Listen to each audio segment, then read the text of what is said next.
Hello students, आपण chapter number 4 शिकत आहोत. The name is nutrition in living organisms, right.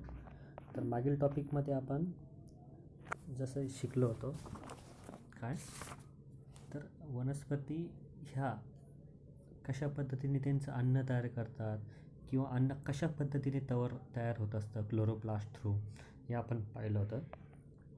ठीक आहे. नंतर अन्न तयार झाल्यानंतर ते अन्न सर्व वनस्पतीला कशा पद्धतीने पोचवलं जातं, कशा पद्धतीने त्याची वाहतूक होते, ट्रान्सपोर्ट. त्यासाठी जे काही दोन वाहिन्या ज्या असतात, जसं की झायलेम आणि फोलेम नावाच्या ज्या दोन वाहिन्या आहेत, जलवाहिनी आणि रसवाहिनी, या कशा पद्धतीने पूर्ण झाडाला अन्नाचा, त्याचं जे काही पाणी क्षार असेल सर्व याचा कसा पुरवठा ते झाडाला करतात, ते आपण या आधीच्या टॉपिकमध्ये शिकलो होतो, बरोबर. सो तर आजचा आपला जो काही टॉपिक आहे तो आहे पेज नंबर 28वर. तर तो आपण आज शिकूया. Plants produce carbohydrates by the process of photosynthesis. काय प्रकाश संश्लेषण क्रियेमध्ये काय वनस्पती कर्बोदके तयार करत असतात. कार्बोहायड्रेट्स म्हणजे काय, कर्बोदके. फोटोसिंथेसिस म्हणजे काय, प्रकाश संश्लेषण. ज्यावेळेस वनस्पती प्रकाश संश्लेषण करतात त्यावेळेला वनस्पतीमध्ये कर्बोदकेही तयार होत असतात. Carbohydrates are made from carbon, hydrogen and oxygen. आता ही जी काही कर्बोदके आहेत ही कशापासून तयार झालेली असतात, कार्बन, हायड्रोजन व ऑक्सिजन यांच्यापासून ते तयार झालेली असतात. म्हणजे हवेतील जे काही कार्बन, हायड्रोजन व ऑक्सिजन यामुळे वनस्पतींमधील कर्बोदके तयार होत असतात. Proteins are made from carbon, hydrogen, oxygen and nitrogen. Okay. आणि जे काही प्रोटीन्स आहेत म्हणजे जी काही प्रथिने आहेत ती कार्बन, हायड्रोजन आणि ऑक्सिजन आणि नायट्रोजन. म्हणजेच काय, त्यामध्ये एक वायू तिथं प्लस झालेला आहे, तो म्हणजे कोणता, नायट्रोजन. ओके. आणि त्यापासून मग त्या काय करतात, त्या प्रथिने ते तिथे तयार करत असतात. तर मग आता how do plants obtain the nitrogen necessary for the synthesis of proteins. आता तसं जर पाहिलं तर नायट्रोजन हा वायू वातावरणामध्ये खूप कमी असतो. एवढा जर वातावरणामध्ये हा वायू कमी असेल तर मग वनस्पती नायट्रोजन एक्झॅक्टली आणत कुठून असतील. त्यांना जगण्यासाठी कर्बोदके आणि प्रथिनांची तर गरज असते, तर मग प्रथिने तयार होण्यासाठी नायट्रोजनची गरज असते. तर मग हवेमध्ये ऑलरेडी नायट्रोजन हा खूप कमी प्रमाणात असतो, तर मग वनस्पती नायट्रोजन कुठून आणतात ते आपण आता पाहूया. Air contains gases nitrogen. काय, हवेमध्ये नायट्रोजन कसा असतो, वायू रूपामध्ये असतो तो. ओके.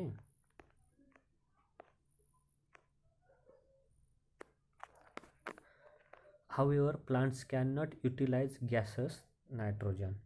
म्हणून हा जो काही नायट्रोजन आहे तो काय वनस्पतीमध्ये वायुरूपामध्ये नायट्रोजन ते शोषून घेऊ शकत नाही आहेत.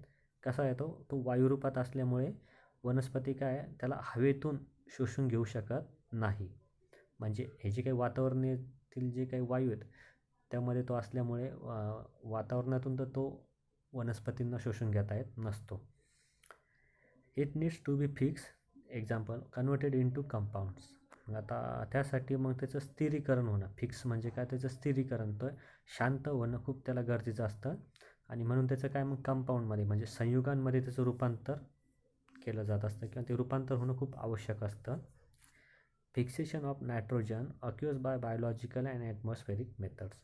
आता हा जो नायट्रोजन आहे याचं स्थिरीकरण कसं करायचं, ते बायोलॉजिकल म्हणजे जैविक आणि ॲटमॉस्फेरिक मेथड म्हणजे जी काही वातावरणीय जी काही पद्धत आहे, या म्हणजे ह्या नायट्रोजनचं स्थिरीकरण जैविक आणि वातावरणीय अशा दोन पद्धतीने केले जात असते. काय आहे, नायट्रोजन हा कसा असतो, वायुरूपात असतो, त्यामुळे वनस्पती त्याला शोषून घेऊ शकत नाही. म्हणून नायट्रोजनला ते काय करतात, स्थिर त्याला करतात, नंतर त्याचं संयुगांमध्ये रूपांतर करतात आणि त्याला स्थिर केल्यानंतर मग तो जैविक आणि वातावरणीय अशा दोन्ही पद्धतींमध्ये तो अवेलेबल इथे होत असतो. ओके. आता बायोलॉजिकल फिक्सेशन ऑफ नायट्रोजन. मग आता जे काही दोन पद्धत आहेत नायट्रोजनच्या स्थिरीकरणाच्या, ज्या दोन पद्धती आहेत, पहिली आहे जशी की बायोलॉजिकल आणि दुसरी आहे ॲटमॉस्फेरिक. तर त्यामधली पहिली आपण पाहतो आहे बायोलॉजिकल फिक्सेशन ऑफ नायट्रोजन. नायट्रोजनचं जैविक पद्धतीने कसं स्थिरीकरण केलं जातं ते आपण पाहूया. 2 different types of micro organisms can bring about biological nitrogen fixation. आता या पद्धतीमध्ये दोन प्रकारचे सूक्ष्मजीव नायट्रोजनचे स्थिरीकरण घडवून आणतात. तर तो म्हणजे 2 सूक्ष्मजीवांद्वारे हे स्थिरीकरण घडून येत असतं. तर ते सूक्ष्मजीव कोणते आहेत पहा. Root nodules of leguminous plants contain the rhizobium microorganisms. तर आता रूट नोड्यूल्स म्हणजे काय, ज्या शिंबावर्गीय जे काही वनस्पती असतात. शिंबावर्गीय म्हणजे काय, जसं की शेंगा येणाऱ्या, ओके, ज्या काही वनस्पती असतात जसं की भुईमूग असेल, उडीद असेल, जे जमिनीच्या खाली जे येतात त्या पद्धतीच्या ज्या वनस्पती त्या शिंबावर्गीय असतात. तर मग त्यांच्यातले जे काही सूक्ष्मजीव आहेत जसं की रायझोबियम, कोणता आहे पहिला, रायझोबियम, ओके. मग हे जे काही सूक्ष्मजीव आहेत ते काय करतात, ज्या द्विदल जे शिंबावर्गीय वनस्पती असतात, द्विदल म्हणजे काय, ज्यांचे 2 भाग होतात त्या पद्धतीचे. तर मग या ज्या वनस्पतींची जी काही मुळे असतात त्या मुळांच्या गाठींमध्ये हे रायझोबियम नावाचे सूक्ष्मजीव हे असतात. त्या गाठी ज्या आहेत, तुम्ही जर भुईमुखाचं झाड जर उपटून पाहिलं ना तुम्हाला समजून येईल ह्या गाठी नेमक्या कशा असतात. पहा, दिसतात ह्या व्हाईट कलरमध्ये. ह्या काय आहेत, त्या गाठी त्या आहेत. मग या गाठींचंच काय, रूट्स ऑफ लेग्युमिनस प्लांट्स म्हणजे शिंबावर्गीय वनस्पतींचं जे काही मूळ असतं. तुम्ही जर भुईमुगाच्या शेंगात झाड उपटलं तर तुम्हाला याची आयडिया येऊन जाईल. तर हे जे व्हाईट कलरचे जे गाठी आहेत, या व्हाईट कलरच्या गाठींना ते काय करतात, मग रायझोबियम काय करतात पाहूया.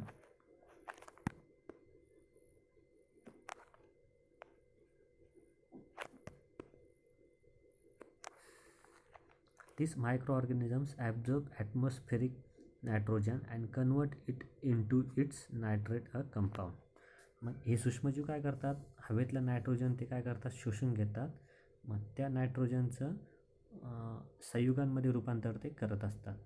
म्हणजे हे काय करतात, मग म्हणजे बाहेरच्या हवेमध्ये जो काही हे सूक्ष्मजीव काय करतात, हवेतला जो काही बाहेरचा नायट्रोजन आहे तो शोषून घेतात आणि त्यालाच संयुगामध्ये रूपांतर करण्याचं काम हे सूक्ष्मजीव करत असतात. Okay. Microorganisms like Azotobacter are present in soil. They also convert atmospheric nitrogen into nitrates. आता त्याचबरोबर रायझोबियमचं काम पाहिलं आपण. तो काय करतो, शिंबावर्गीय वनस्पतींमध्ये तो असतो गाठींमध्ये. तो हवेतला नायट्रोजन शोषतो आणि त्यांचं संयुगात रूपांतर करतो. तसंच दुसरा एक सूक्ष्मजीव आहे की जो मातीमध्ये आढळतो, त्याचं नाव आहे ॲझोटोबॅक्टर. काय नाव आहे, ॲझोटोबॅक्टर नावाचा हा सूक्ष्मजीव काय करतो, मातीमध्ये जे काही मातीमध्ये तो राहत असतो खास करून. तर तो काय करतो, हवेतली जी काही नायट्रोजन आहेत तो शोषून घेतो. जसं रायझोबियम करतो सेम त्याच टाईपमध्ये हा काम करत असतो. फक्त हा शिंबावर्गीय वनस्पतींच्या गाठीमध्ये नसून तर हा मातीमध्ये आढळत असतो. मग तो काय करतो, नायट्रोजन शोषून घेतो आणि त्यांचं मग संयुगांमध्ये रूपांतर करण्याचं काम करतो. Nitrogen, biological fixation of nitrogen. जसं की नायट्रोजनचं जैविक स्थिरीकरणमध्ये जे 2 सूक्ष्मजीव खूप महत्त्वाचे आहेत तर त्यांची नावं आहेत रायझोबियम आणि ॲझोटोबॅक्टर. ओके, हे तुम्हाला लक्षात ठेवायचं आहे, खूप महत्त्वाच्या त्या गोष्टी आहेत. ओके. सो नेक्स्ट, आता डू यू नो मध्ये त्यांनी आपल्याला काय विचारलं आहे पहा.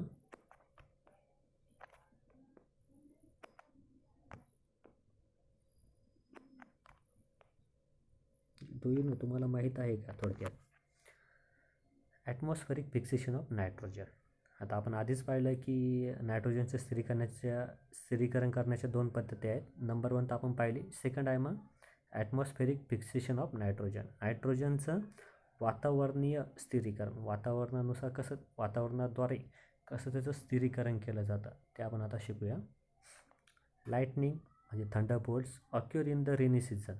आता आपण पाहतो पावसाळ्यामध्ये काय आकाशामध्ये विजा चमकत असतात, बरोबर. तर त्यावेळेस काय होते पहा, this causes atmospheric nitrogen and oxygen to react with each other to form nitric oxide NO, which is again oxides to form nitrogen dioxide. जसं आता पावसाळ्यामध्ये आकाशामध्ये विजा चमकत असतात, तर ज्यावेळेस विजा चमकतात ना तेव्हा ते काय करतात, हवेतला जो काही नायट्रोजन आहे आणि ऑक्सिजनचा तिथं संयोग होत असतो. म्हणजे विजा चमकतात त्यावेळेस हवेतला नायट्रोजन आणि ऑक्सिजन यांचा संयोग होतो, म्हणजे त्या एकत्र येतात आणि त्यापासून नायट्रिक ऑक्साईड तिथे तयार होत असतं. कोणतं ऑक्साईड तयार होतं, नायट्रिक नावाचं. मग त्याचं परत ऑक्सिडीकरण तिथं होत असतं. काय त्याचं नंतर ऑक्सिडीकरण तिथे होऊन मग त्याच्यापासून नायट्रोजन डायऑक्साईड तिथं तयार होत असतं. NO म्हणजे काय, नायट्रिक ऑक्साईड. आता नायट्रिक ऑक्साईड तिथे तयार होतं आणि त्याच्यानंतर काय होतं, ऑक्सिडाईज म्हणजे त्याचं ऑक्सिडीकरण तिथं होत असतं, संयोगीकरण म्हणू शकतो आपण त्याला.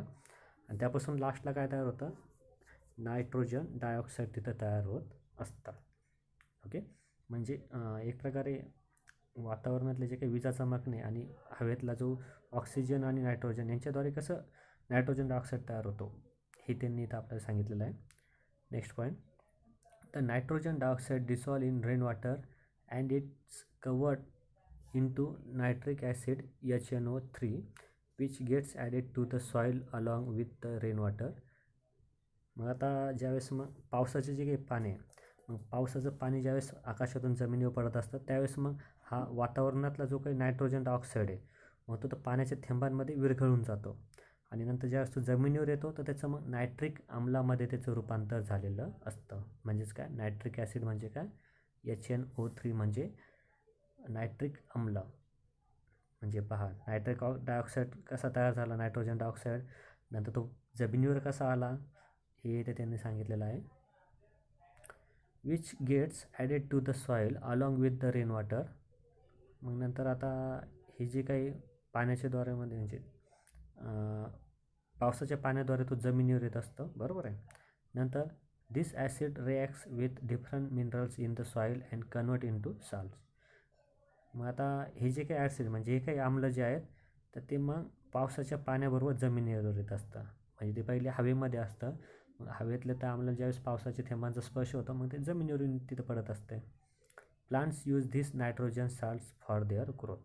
मग हे जे काही नायट्रोजन आहे, हे जे नायट्रोजन डायऑक्साईड जे जमिनीवर खाली आलेलं आहे त्याचाच उपयोग मग वनस्पती काय करतात, त्यांना जी काही नायट्रोजनची जी आवश्यकता आहे म्हणजे जसं की ते स्वतःच्या वाढीसाठी प्रथिने मिळवण्यासाठी त्यांना जो का नायट्रोजन मिळत असतो तो मग अशा पद्धतीने वनस्पतींना वातावरणाद्वारे मिळत असतो. आलं लक्षात. म्हणजे नायट्रोजन कशा पद्धतीने तयार होतो, तो वनस्पतींपर्यंत कशा पद्धतीने पोहोचतो, हे सर्व काही त्यांनी आपल्याला इथे समजून सांगितलेलं आहे. ओके, आय थिंक तुमचं सर्व काही लक्षात आलं असेल नायट्रोजनबद्दलची माहिती. ओके, तर आपला जो नेक्स्ट पॉईंट आहे तो काही इथे पूर्ण होणार नाही, त्यामुळे आपण इथेच थांबूया. ओके, सो तर आपण आज काय शिकलो होतो की वनस्पतींमध्ये जी काही कर्बोदके आणि प्रथिने जी तयार होतात तर ती कशा पद्धतीने तयार होतात ते आपण आज पाहिले होते, बरोबर. कर्बोदके तयार होण्यासाठी हायड्रोजन, ऑक्सिजन आणि कार्बन 3 वायू लागतात. पण प्रथिने तयार होण्यासाठी कार्बन, हायड्रोजन, ऑक्सिजन आणि नायट्रोजन असे 4 वायू लागत असतात. तर मग नायट्रोजन तर हा त्यांना हवेतून मिळत नाही, तर मग तो जसं की बायोलॉजिकल फिक्सेशन आणि ॲटमॉस्फेरिक फिक्सेशन याद्वारे वनस्पती नायट्रोजनची जी कमतरता आहे ती कशा पद्धतीने भागून घेतात ते आपण आजच्या पॉईंटद्वारे शिकलो होतो. ओके, सो तर होमवर्कमध्ये तुम्ही काय करणार आहात, मग आता हे जे काही आहेत जसं की बायोलॉजिकल फिक्सेशन ऑफ नायट्रोजन हे तुम्ही इंग्लिश टू मराठी लिहू शकताय. नंतर ॲटमॉस्फेरिक फिक्सेशन ऑफ नायट्रोजन हे देखील तुम्ही इंग्लिश टू मराठी लिहू शकताय.